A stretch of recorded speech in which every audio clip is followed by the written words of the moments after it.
So, yes, today I want to talk about the Promised Land, or my title, Are You Ready to Enter the Promised Land? Yeah, you've already heard why this topic might have become relevant to me. My mum was just talking earlier about how we're moving. And yeah, I've been wanting to give a sermon for a while. Initially it was to be talking more about my experience in Korea, but as time went past, different experiences and different things started to come up, and I felt this was more pressing, this was already sudden for us, and it came with its own kind of inspiration and emotions as well. And I somehow felt intuitively, in the last month, reflecting on our moving, that God was telling me that this is a time for us spiritually of crossing into the Promised Land on a family level. This has been my intuition, or I feel like I've been receiving signs trying to tell me this. And yeah, I'll discuss my own reflections on that later. But I want to start by having a kind of Bible study. To explore the words of the Bible, and also some words from Father as well. I'm going to start off by reading Moses' words to the Israelites in the book of Deuteronomy. So love the Lord your God, keep his commandments and his laws, and always listen to what he says. Don't forget the experiences you've had with the Lord and what you've learned about him and about yourselves. You, not your little ones, saw the majesty and power of the Lord and the great things he has done, so you need to listen to what I'm trying to tell you. You saw what the Lord did to Pharaoh and to the land of Egypt. You saw what he did to the Egyptians, to their horses and chariots, how they got stuck in the Red Sea and drowned when they came after you to take you back to Egypt. You're the ones who saw these things, not your children. You saw what the Lord did for you in the wilderness all along the way to this very day.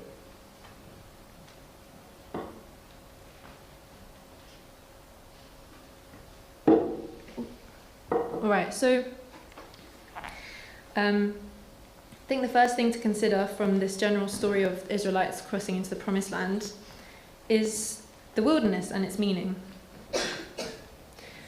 Can you tell me what comes to mind when you think of wilderness? Can I have some answers, some interaction? Unknown? No people? Anyone else? No community. Desert, right, okay. Yeah, I get the gist here. Laura, did you want to say something? Animals, a bit more hopeful, exciting. Okay, so I did some research on the Hebrew meaning, or sort of translation of wilderness in the Bible, and it was super interesting, and I nearly got stuck on like a rabbit hole in that, but I managed to cut it down to talking about two meanings. The first one being desert or desolate place. So this is kind of, I think, what we generally associate with the word wilderness, or the concept of wilderness. So, right, difficulty, struggle, isolation, dry and barren ground, like in the Song of the Garden, in the second verse. Nothing new yet, nothing new there, right? But the second meaning is super interesting. Place where the shepherds take the flock to graze. So that's the second meaning of different words used for wilderness in Hebrew. And I think when I think of what that could mean, or what that can be connected to, I think of growth, I think of being fed, of being led by a shepherd, or whatever that could represent, and also sticking together in a flock. So the wilderness can also be interpreted as that kind of time. And from the passage I just read, so I'll just go back, I think we can also say that the wilderness period is an opportunity for God to give us evidence of his love and his protection, or real life experiences. Where there is difficulty, God can show his protection. So I think that's another interpretation I don't know, it could do that, okay. Another interpretation of wilderness. And I have two more points on that for you. And these are from Father's observations. And I've taken this from The Way of the Spiritual Leader. So about Moses, he says, "Then what was the 40 years of life as a shepherd for? Since it was the preparatory period for leading the chosen Israelites, God thought of it as a platform and a period of hardship upon which to grow Moses' strength." And about John the Baptist, Father says, "He also had to leave his beloved home and live in the wilderness. God drove him out so that his standard could be recognized as being even better than that of Adam and Eve, and as being more loyal than that of the archangel who disbelieved in God." So I think we can also say that the wilderness can be a time of building strength and building standard. I think those points can all be expanded a lot more, but we're on a timed schedule today. So I think those are some good points to stick with for now. Right. I'm going to continue reading from Deuteronomy. "So listen to me and do what I'm telling you, so you'll be able to cross Jordan and go in and take the land the Lord has promised to give you. This land is not like the land of Egypt, where you planted the seed, then had to irrigate whole fields by hand as you would a vegetable garden. But the land that you're going to is a land of mountains and valleys, richly watered by streams and rain." So, what is the promised land? I want to ask again, what do you think of when you hear the words the promised land? Can I have some thoughts? Comfort. Happiness. Hope. Peace. Awesome. Okay, I'll leave it there. I know you were all itching to give me your answer there. But those are some great words. And so I've got, again, a few more points for you. Firstly, I think what's very obvious is promise. I think it represents, a promise or a vow from God to his children. And God is so adamant about this promise that it's referenced in the Bible at least 170 times. And that's at least, right?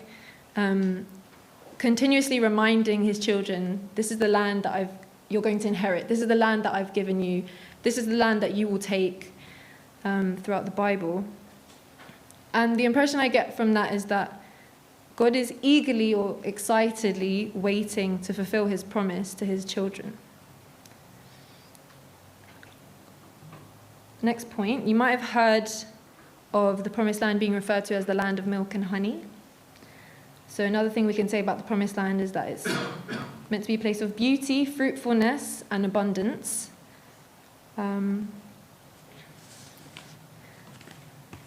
Another thing that came to my mind when I was reading in Deuteronomy was a reward. I think, God's promise, or it's made clear that God's promise is certain and inevitable, but there is a reason God can't fulfill it at any moment that he wants to. And for the Israelites, they had to trust in God's love and follow God's guidance in order to receive the fulfillment of that promise. So in some ways, you can say it's a reward for obedience and trust. I also think, my mum said comfort. The promised land is supposed to be a place of rest and ease, in contrast to the struggle of the wilderness. For example, in the reading that I just read to you, it talks about harvesting crops being easier. So things are meant to come a bit easier in the promised land. And my final point is that the promised land is most definitely real. So I'm not gonna read this out to you, but this is a passage from Numbers chapter 34, verses 1 to 12, which specifically outlines the borders of the promised land that God was going to give the Israelites. And what that means is that the promised land is not just a concept or an idea or like a sort of a fanciful thing to kind of make ourselves feel better, but it's real. It's something we can touch. It's something we can experience. It's practical and it's tangible. Place or thing or state of being or whatever it means to you, because I think it can represent different things.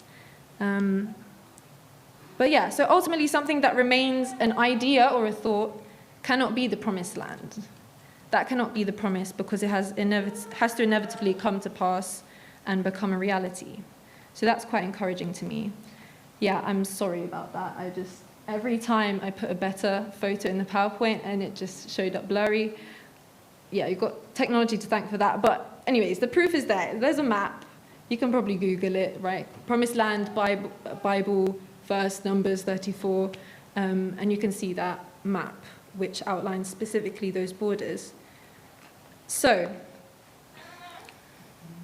we've covered the wilderness and the promised land. But we know, or you might know, that when the Israelites finally reached the promised land, they were a bit discouraged. Can someone tell me why the Israelites were discouraged? The people that were there, any more detail? There were giants, there we go. Giants, right? Look at him, he looks like tiny. This guy's a giant. I really like this photo. So what happened is the story of the 12 spies. So the 12 spies were sent to explore the land and bring back reports. And this is what happened when they got back. They said to Moses, "We explored the land as you told us to, and it's truly a land that is rich and fertile, a land with an abundance of fruit. The only problem is that the people who live there are giants. They're a powerful people, and their cities are large and protected with high walls. They're the descendants of Anak."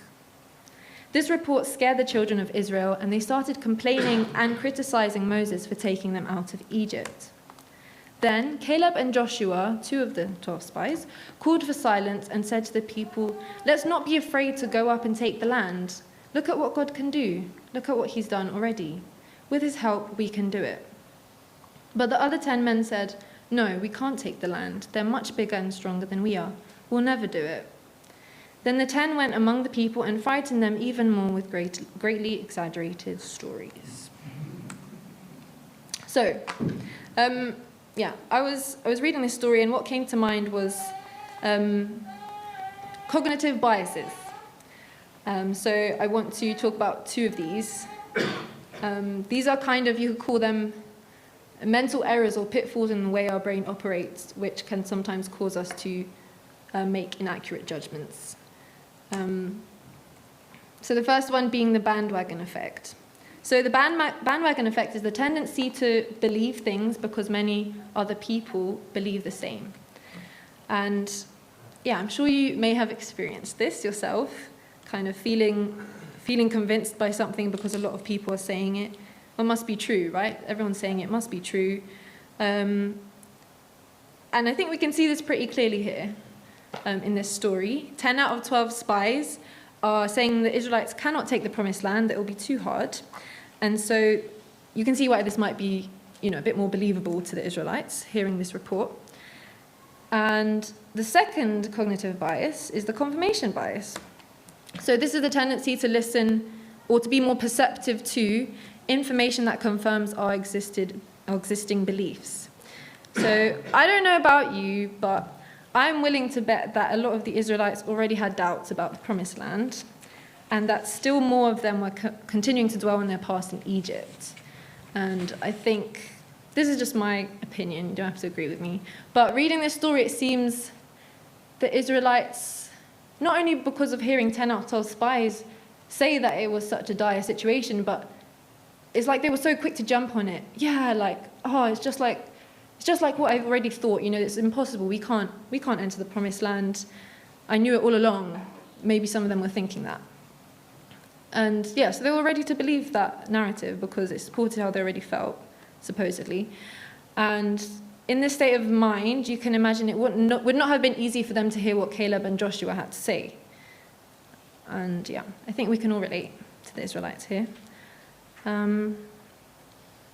Yeah, and to me, I think this serves as an important reminder that, number one, just because everyone is saying something doesn't mean it's true and we have to believe it.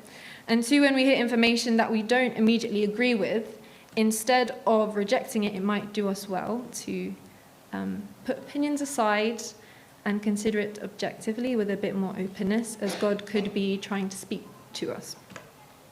So these are just some lessons that we can learn from the Israelites. So as you might know, the Israelites' lack of faith had consequences, right? The Lord answered, "But as surely as I live, and as surely as my presence fills the earth, not one of these complaining people will enter the land of Canaan. They saw the light of my glory and the miraculous things I did for them in Egypt and in the wilderness, but they refused to believe that I love them and have tested my love 10 times, and still they don't trust me. But because my servants Caleb and Joshua have a different spirit and believe what I say, I will bring them into the very land they explored." So, yes. The main point I want to draw from this passage is that Caleb and Joshua had faith in God's love for them, and because of this, God could fulfill his promise to them. And we have proof of that in the book of Joshua. So it says, "It was during this time that Joshua defeated the race of giants who had been a terror to the spies 40 years earlier." And of Caleb it says, "Caleb was foremost in driving out the descendants of the 3 sons of Anak." So not only do we have proof of their faith and connection to God's love, but we have proof of the follow through of the promise. So it's not just, it's not just that we need to, it's not just, the way I see it is this is confirmation that believing in God is not something that is naive, basically. There is proof that there is a result when we believe in God and we trust his guidance for us.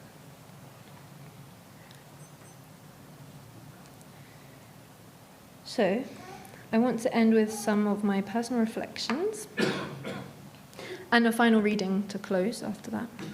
So, on an individual level, I feel connected to this story because I can see how, like the Israelites, I have perhaps struggled to detach myself from a current state or current circumstance or even the past as well, right? To allow myself to fully step into God's promise for me. And I think that God's promise for me is to live a life of beauty, which I think means a life of excitement, adventure, and surprises, but also a life of rest and a life of joy. And I gave a sermon in February about joy, and I've been thinking about that a lot this year. And my current thought, at least, about 7 months into this year, is that I can bring God joy by accepting God's promise to me to live a life of joy. But to embody this promise, I need to be ready to change and adapt, like the Israelites.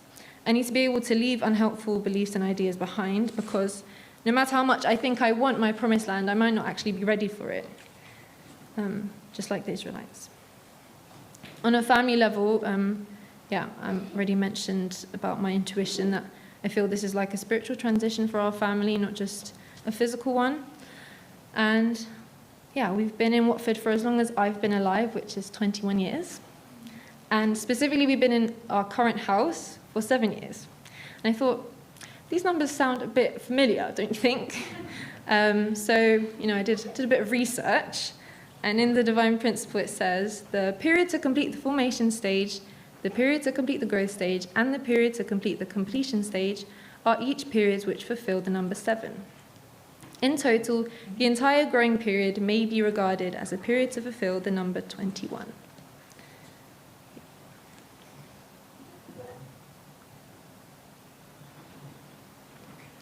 On a movement level, I'm sure we're all aware of where our community is at in terms of the transition between first and second generation. So, for a while there's been this emphasis that the movement needs to be passed on into the hands of the second gen, with first gen taking more supportive roles. And the way I see it, this transition is not proving to be easy, but I think that is our promised land, and I think we can only enter in harmony and in alignment with God's love specifically. And I think it will take fighting giants, which we may not want to face. And what stands out to me is that what held the Israelites back was their disbelief in God's love for them. And I think this is probably a giant that we have to face as well, maybe in a different way, but still that we have to face. And rather than being stubborn and stuck in our old ways like the Israelites, I think we would do good to focus ourselves on God's love and promise for us as individuals, as families, and as a movement. So I want to end with a reading. This is from Themes from the Minor Prophets.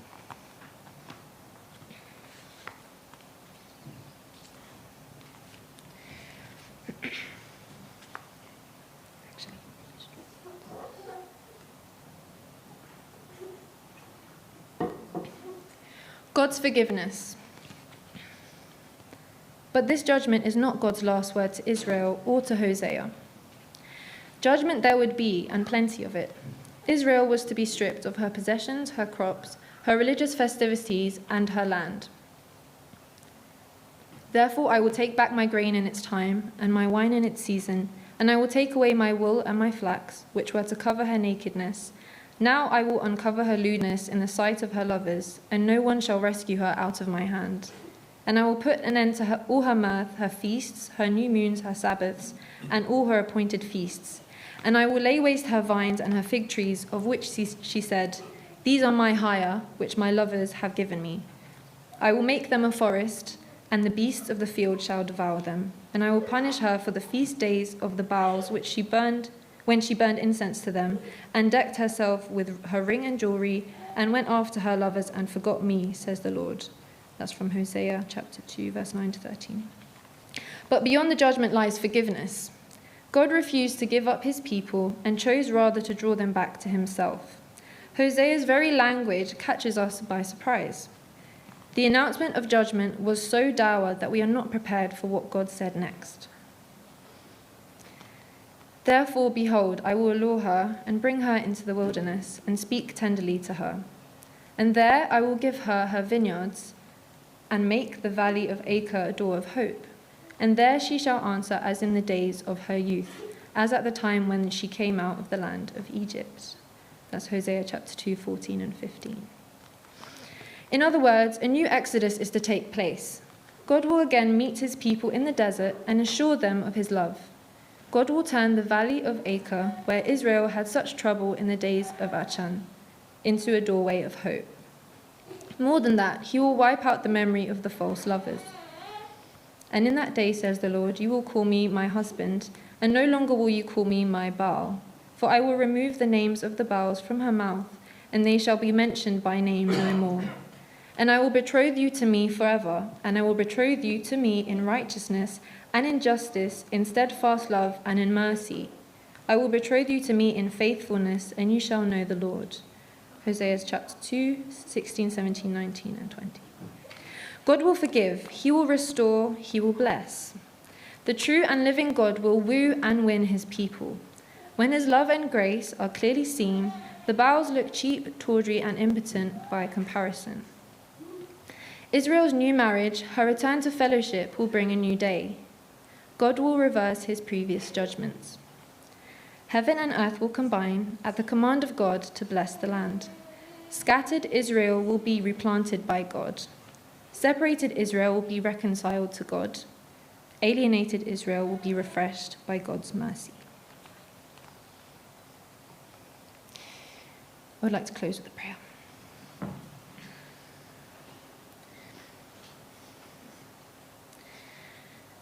Hello, Heavenly Parent. We've just talked a bit about the Promised Land and the wilderness and also the giants. You know where we're all at in our personal lives and in our family lives, and also as a community. You know all the little things we've been going through, all the joys and also all the struggles. You know our deepest hearts. And we want to be a people who believe in your love for us. We want to be people who believe your love can be present in every single moment of our lives. We want to believe your love can bring joy through us to other people. We want to believe your love can create strong bonds and strong connections between us. And we want to believe that your love can bring us through the wilderness with hope into the promised land. Personally, as a family, and as a movement as well. Heavenly Parent, we want to be a people that you can trust and that know your promise for us and that understand the importance of the wilderness times and also of the promised land. We want to be like David, having faith in front of Goliath. We want to be like Caleb and Joshua, having faith in front of the giants. And even if our voices are the only voices that speak the truth, we want to stay strong and steadfast. And we want to not be drowned in what maybe others are saying. And we don't want to be drowned in doubt and stubbornness, but we want to be open and perceptive to your love and your call and your support. We know you're always treating us with love and only love, and we want to be inspired by that and become embodiments of that as well. Heavenly Parent, we're so grateful for your provision and the way you bring us through each and every step of our journeys. And we pray that we can be guiding lights to each other as well. Thank you for your grace and your love. I want to pray this on behalf of everyone here and in my name, Cindy van der Stok, daughter of a blessed central family. Archie. We'll have a moment of reflection.